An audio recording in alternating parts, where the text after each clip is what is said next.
আসসালামু আলাইকুম ভিউয়ার্স, কেমন আছেন সবাই? আলহামদুলিল্লাহ, আমিও ভালো আছি আপনাদের দোয়ায়। এবার ঈদের মাংস চলে আসছে বাসায়, আর রান্না করব। রান্নার জন্য ধুইতেছি। এত মাংসের তেল যে হাতেটাতে পুরো লেগে গেছে। মাংস ধুইতেছি, এই যে মাংস ধুয়ে এবার রান্না করব। আর আজকে রান্নাটা হবে হাত মাখা করে। সব মশলাপাতি দিয়ে দিয়েছি, পেঁয়াজ রসুন ঝাল তেল এই যে দিতেছি।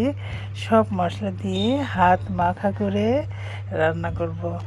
তাই হাঁড়ির মধ্যে মাখাইতেছি মাংস।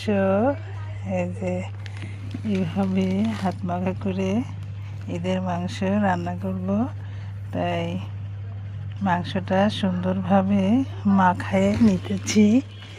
যে সুন্দর করে মাখায়ে নিয়ে রান্নাটা করলে অনেক সুন্দর হয়, তাই সুন্দর করে মাখাইতেছি। আমার মা রান্না করতো এইভাবে, তাই মায়ের মতো করে আমিও রান্না করব সেইভাবে। ঈদের দিন মা তো নাই, মায়ের কথা মনে পড়ছে, তারপরেও মায়ের মতো করে রান্নাটা হবে আজ। তাই মা যেভাবে মাখাইতো সেইভাবে মাখাই নিচ্ছি। এইভাবে মাখায়ে রান্না করতো মা।